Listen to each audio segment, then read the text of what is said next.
Good morning. आज आप लोग को घनमूल बताने जा रहे हैं। वर्गमूल तो बहुत पढ़े हैं, वर्गमूल का एक से एक शॉर्ट ट्रिक सीखे हुए हैं, लेकिन घनमूल जो कि कैसे हम आसानी से निकाल सकते हैं, कैसे मौखिक घनमूल निकाल सकते हैं। तो बड़ा बड़ा घनमूल निकालने के लिए पहले कुछ बेसिक टर्म जो होता है, बेसिक छोटा छोटा घनमूल आपको याद रखना जरूरी है। चलिए देखते हैं। घनमूल निकालने के लिए सबसे पहले हम 1 का क्यूब, 2 का क्यूब, 3 का क्यूब, 4 का क्यूब, 5 का क्यूब, 6 का क्यूब, ये जो 10 तक है ये आपको याद रखना है। तो घन होता क्या है, पहले ये जानिए घन क्या होता है। घन किसको कहते हैं? घन घन कहते किसको है? घन का इंग्लिश हुआ क्यूब, घन का इंग्लिश हो गया क्यूब, CUBE क्यूब। अब क्यूब का मतलब हुआ, घन का मतलब हुआ किसी संख्या को 3 बार गुना करना। घन का मतलब हुआ किसी संख्या को 3 बार गुना करना। जैसे हमको निकालना है 2 का क्यूब, तो 2 का क्यूब का मतलब हो गया 2 गुना 2 गुना 2। ये 2 गुना 2 गुना 2 3 बार गुना करना, मतलब यही हो गया क्यूब यानी घन। अब है घनमूल। घन और घनमूल में क्या अंतर है? घन हो गया किसी संख्या को 3 बार गुना करना, और घनमूल क्या हुआ? घनमूल हुआ 3 में से एक संख्या को लिखना, 3 में से एक। जैसे हमको घनमूल निकालना है 8 का घनमूल चाहिए, घनमूल 8 का घनमूल चाहिए। तो क्या करेंगे? तो इसको लिखते हैं इस तरह से 8, ये करनी में 3 लिखते हैं, तो इसका मतलब हो गया 8 का घनमूल चाहिए। तो 8 का घनमूल चाहिए, तो 8 को हम तोड़ेंगे ऐसा जिससे कि 3 बार कोई संख्या गुना हो। तो 8 कैसे आएगा? 2 गुना 2 गुना 2, 3 बार यदि 2 2 हम गुना करते हैं तो ये 8 हो जाएगा।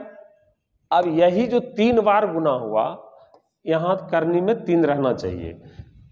3 बार जो गुना हुआ, 3 में से एक संख्या हम बाहर कर लेंगे, यही तो इसका घनमूल हुआ। 3 संख्या में से एक संख्या बाहर कर लेंगे, यही इसका घनमूल हुआ।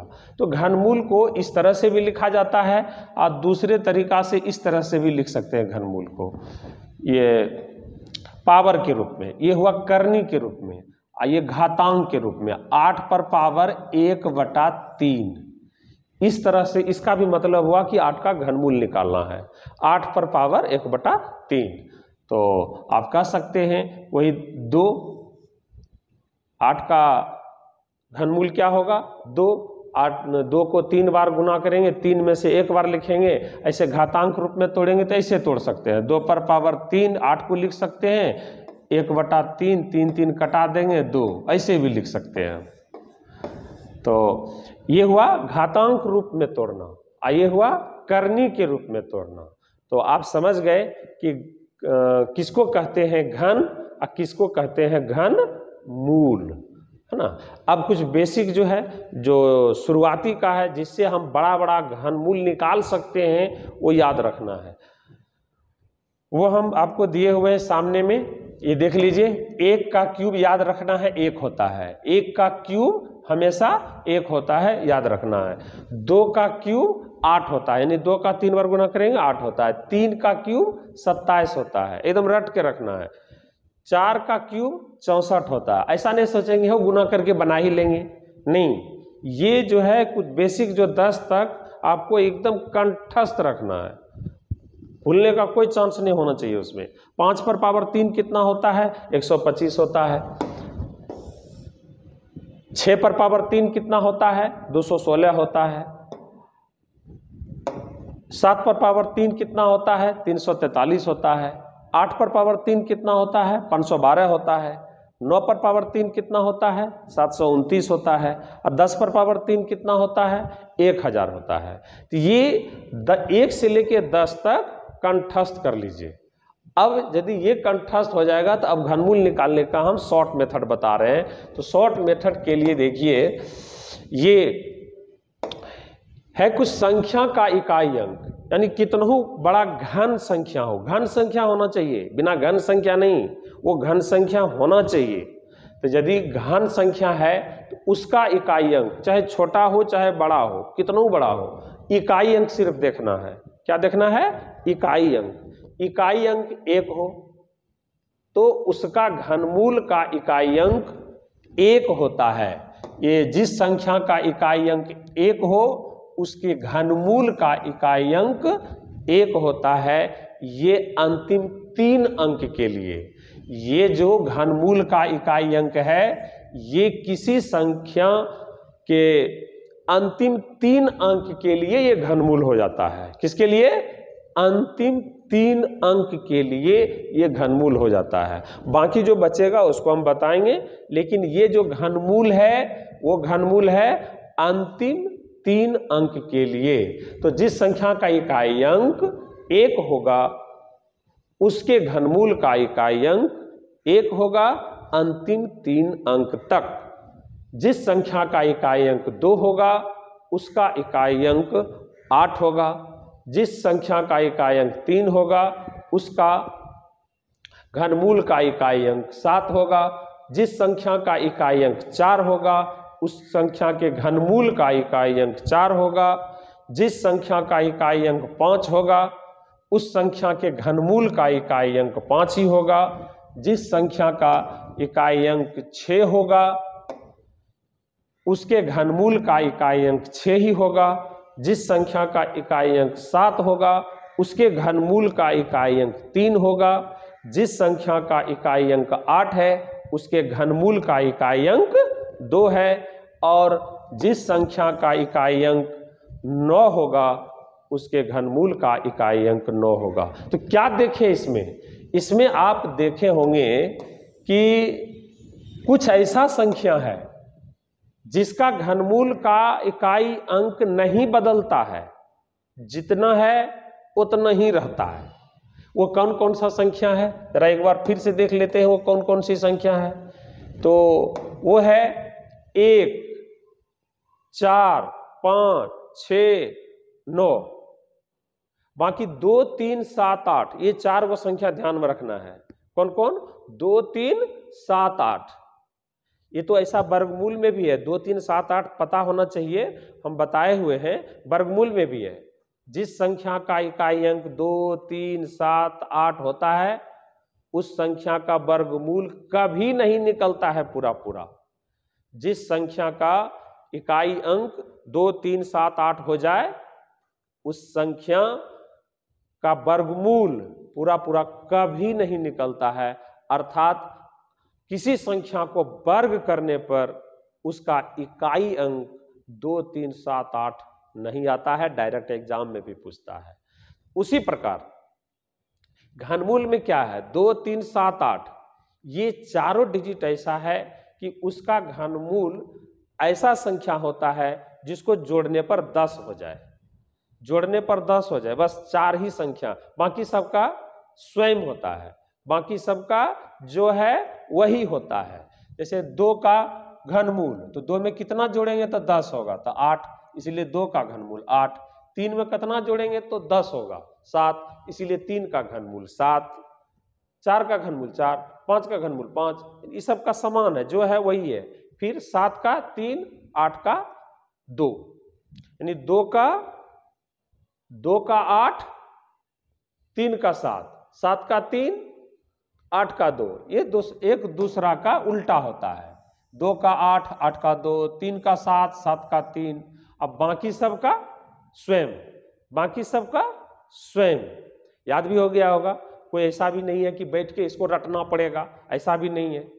2, 3, 7, 8 को छोड़ के सबका वही होता है। लेकिन याद यही रखना है कि अंतिम 3 अंक के लिए ये घनमूल होता है, अंतिम 3 अंक के लिए।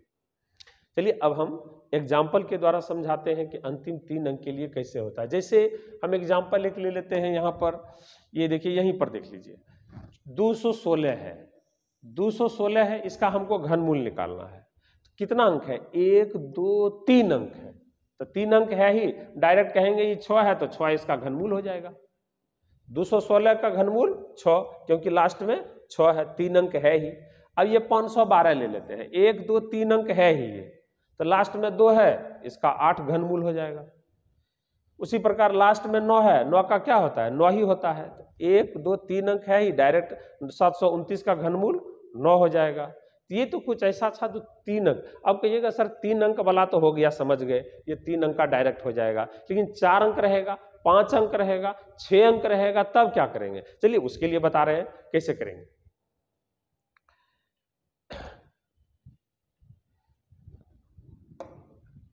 देखिए ये 1331 है, 1331 है, इसमें 4 अंक है, तो 4 अंक है, तो पहले तो अंतिम 3 अंक इसको घेर लीजिए, अंतिम 3 अंक घेर लीजिए।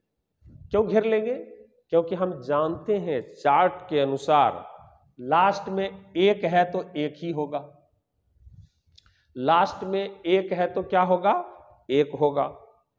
उसके बाद इस एक, ये जो 1 बच गया इसका क्या करेंगे, ये जो 1 बच गया, अब सोचेंगे, वो जो या बोले थे याद करने के लिए, क्यूब जो याद करने के लिए, वही काम आएगा यहां। ऐसा संख्या सोचेंगे जिसको 3 बार गुना करें तो 1 या 1 से कम हो, ज्यादा नहीं होना चाहिए, 1 होना चाहिए या 1 से कम होना चाहिए। तो कि 1 गुना 1 गुना 1, 1, इसका मतलब है कि 1 का घनमूल 1 हो जाएगा। अब 2 को गुना कीजिएगा 3 बार, 8 हो जाएगा, 1 से ज्यादा हो जाएगा, इसका मतलब 2 नहीं लेना है, 1 लेना है ना। ये क्लियर हो गया होगा कि 1331 का घनमूल 11 होगा। अब आगे चलते हैं कि 2197 का घनमूल, बस उसी चार्ट पर ध्यान देना है, लास्ट का 3 डिजिट देखना है, अंतिम का 3 डिजिट ये देखिए घेर लेते हैं, तो 7 का क्या होना चाहिए, 3 होना चाहिए, 7 का क्या होना चाहिए, 3, क्योंकि 7 में 3 जोड़ेंगे तो 10, 2 3 7 8, 2 3 7 8, चारों पर ध्यान देना है, डायरेक्ट नहीं होता है, तो 7 के लिए 3 हो जाएगा। अब 2 का घनमूल, तो 2 का घनमूल कैसे निकालेंगे, जानेंगे, किसको गुना करेंगे, 2 या 2 से कम होना चाहिए, तो 1 गुना 1 गुना 1 कितना होता है, 1, 2 गुना 2 गुना 2 3 बार 8, तो 2 से ज्यादा हो जाएगा, तो 2 से ज्यादा नहीं होना चाहिए, इसलिए इसका जो घनमूल होगा पुनः 1 होगा, यानी 2197 का घनमूल 13 होगा। क्या कोई दिक्कत हुआ, नहीं ना, बिल्कुल आसानी से निकाल सकते हैं। ये सारा कहाँ आपको जरूरत पड़ेगा, आप आने वाला जो बीपीएससी के द्वारा जो टीचर्स का एग्जाम है, सुपर टेट जो लेने वाला है, वो सब में तो खैर ये वाला देगा ही देगा, है ना, इससे 1 क्वेश्चन 2 क्वेश्चन रहेगा ही रहेगा। बाकी CHSL हो, आप देखेंगे CHSL SSC के द्वारा जो इंटर लेवल का एग्जाम होगा उसमें, या फिर CGL, या फिर बैंक, रेलवे, यानी कोई भी एग्जाम देने चल जाइए, बिहार पुलिस, हर किसी में इसका जरूरत पड़ता है। ये ऐसा क्वेश्चन है, या ऐसा टाइप है, तो इसको, इसमें टाइम बर्बाद नहीं करना है आप लोग को, कोई टाइम नहीं, देखते के साथ यहाँ से टाइम बचत करना है। कुछ ऐसा क्वेश्चन पूछता है जो टफ रहता है, जो टाइम टेकन वाला रहता है, यहाँ से बचा करके वहाँ आपको टाइम देना है। तो समझ में आ गया। अब आगे कुछ और बनाते हैं, आगे है 3375। 3375, 3375 का कैसे निकालेंगे, फिर वही काम करेंगे, लास्ट का 3 डिजिट घेर लेंगे, 5 है तो डायरेक्ट 5 हो जाएगा, 5 है तो डायरेक्ट 5 हो जाएगा, और 3, इसका 3 का हमको निकालना है घनमूल। तो सोचिए संख्या, कोई संख्या सोचिए और 3 बार गुना कीजिए। शुरू 1 से करते हैं, 1 गुना 1 गुना 1, 2 गुना 2 गुना 2, 8 हो जाता है, ज्यादा हो जाता है, इसका मतलब है कि इसका होगा 1, 15, कितना होगा 15, ठीक है। चलिए अगला अब देखते हैं 4913, किसको देखते हैं? 4913 को देखते हैं।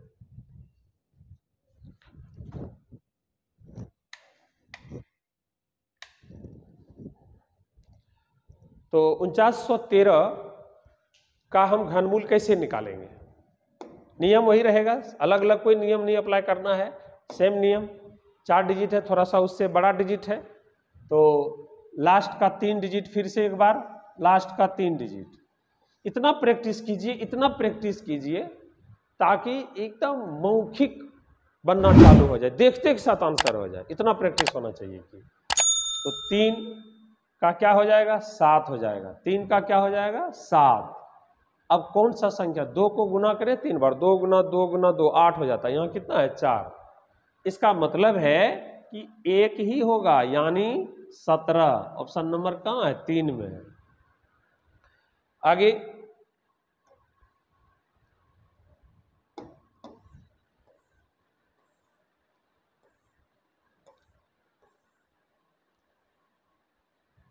चलिए देखिए, अब कितना बड़ा डिजिट है, 1 2 3 4 5 डिजिट का घनमूल हमको निकालना है।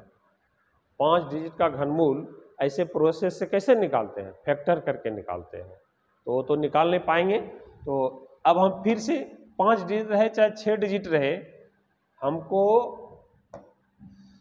घेरना है 3 ही डिजिट। कितना घेरना है? 3 ही डिजिट घेरना है। 9 का क्या हो जाएगा? 9 का डायरेक्ट 9 हो जाएगा, और 24 का 2 गुना 2 गुना 2 8 होता है, 3 गुना 3 गुना 3 27, यहाँ 24 से है। हमको ऐसा नहीं कि इसके आसपास, इससे कम होना चाहिए, ज्यादा नहीं। आसपास से मतलब नहीं है, आसपास तो ज्यादा वाला भी होता है, मतलब इसके नजदीक, लेकिन इससे कम होना चाहिए, ज्यादा तो होना ही नहीं चाहिए। तो 3 का क्यूब 27 होता है, और 2 का क्यूब 8 होता है, इसीलिए 2 होगा, 3 नहीं, यानी 29 इसका होगा, ऑप्शन नंबर 2। चलिए ये बनाइए तो, 2 सेकेंड आपके पास टाइम है। 39304 बना लीजिए। बना लिए? चलिए अब मिला लीजिए।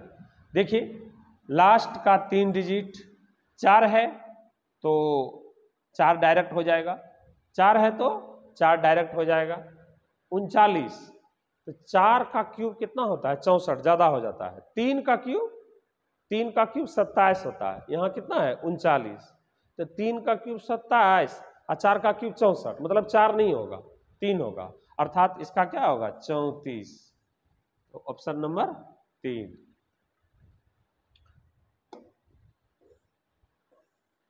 आगे अब देखते हैं, 1 2 3 4 5 6 डिजिट है, 6 डिजिट का हमको निकालना है। तो अब हम ऑप्शन का सहारा ले लेते हैं कि लास्ट अंतिम 3 डिजिट का 9 है, तो 9 यह गलत हो गया, इसमें 9 है, इसमें 9 है, इसमें 9 है, तो 9 वाला ही होगा। अब 9 वाला में कौन होगा? क्यूब करते हैं।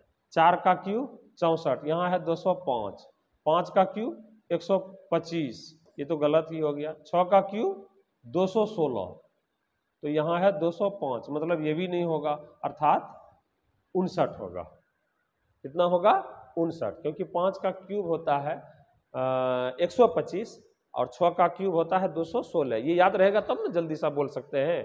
तो 1 से 10 तक कंठस्थ रखना है, उसके बाद ये सब बड़ा बड़ा आप आसानी से बना सकते हैं, है ना। अब देखिए आगे देखते हैं,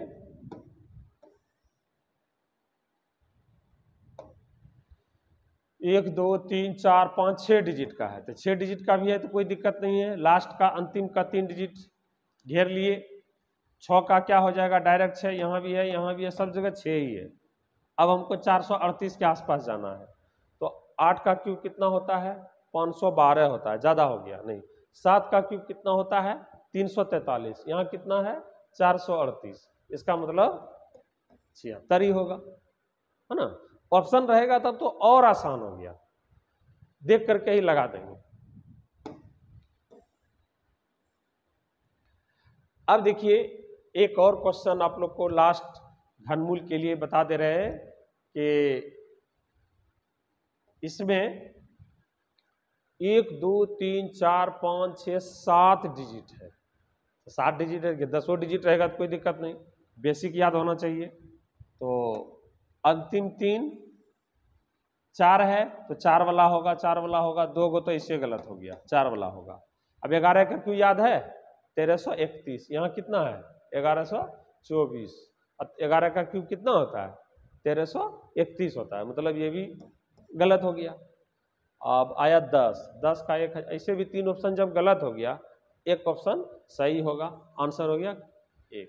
अब इसी में यदि दशमलव रहे, दशमलव वाला यदि दे देता है तो आप क्या करेंगे, ऐसा थोड़ी कि दशमलव का अलग नियम लगाएंगे। इसी में यदि दशमलव रहे, सपोज करते हैं कि दशमलव हम दे देते हैं यहाँ दशमलव दे दिए, अब इसका घनमूल कैसे निकलेगा, तो दशमलव के लिए ऐसा नहीं कि अलग नियम लगेगा, नियम वही, बस दशमलव के बाद जितना अंक होगा 3 3 का ग्रुप बनाना है, 3 3 का ग्रुप, 3 में से 1 अंक के बाद दशमलव होगा, 3 अंक में से 1 अंक के बाद दशमलव होगा, 6 अंक रहेगा तो 2 अंक के बाद दशमलव होगा, 9 अंक रहेगा तो 3 अंक के बाद दशमलव, यानी 3 3 का ग्रुप बनाना है। अब कहेगा सर यदि 2 अंक के बाद दशमलव रहेगा तो इसका घनमूल कैसे निकालेंगे, तो पूरा पूरा कभी नहीं निकलेगा, नहीं निकाल सकते हैं। यदि 2 अंक के बाद हो, 4 अंक के बाद हो, 5 अंक के बाद हो, यानी 3 के मल्टीपल में दशमलव नहीं हो तो हम उसका वर्गमूल घनमूल नहीं निकाल सकते हैं, है ना।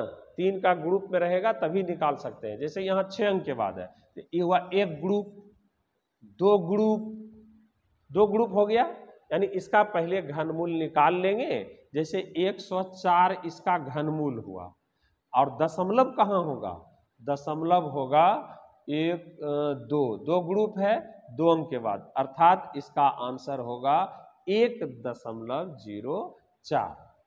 समझ में आ गया होगा। अब जैसे यही क्वेश्चन है, इसी में दशमलव रहे, या हम दूसरा लेते हैं 0.000000336 इसका हमको इस तरह से दिया हुआ रहेगा कि घनमूल निकालिए, इसका घनमूल निकालिए, तो क्या करेंगे, इसका घनमूल कैसे निकालेंगे, तो घनमूल दशमलव का ऐसा थोड़ा है कि मेहनत, बस ग्रुप बना लीजिए, ग्रुप बने तो ठीक है, और बिना ग्रुप बनने वाला दिया ही नहीं जाएगा, इतना सोच के चलिए, दिया ही नहीं जाएगा जिसका ग्रुप नहीं बनेगा। तो ये ग्रुप बनाते हैं 3 3 का, 1 2 3, तो पहले इसका घनमूल निकाल लेते हैं। 729 है, 3 डिजिट है ही, संख्या के हिसाब से 0 को छोड़ दें, 3 ही डिजिट है। अब 3 डिजिट 9 है तो डायरेक्ट क्या हो जाएगा 9, और दशमलव कहाँ होगा 1 2 3 ग्रुप है, 1 2 3, क्लियर। इसका आंसर हो गया 0.009। तो अब आप लोग दशमलव लगाने के लिए भी सीख गए कि कैसे हम घनमूल में दशमलव लगाते हैं। अब वीडियो यदि अच्छा लगा हो, लाइक शेयर एंड सब्सक्राइब अवश्य करें।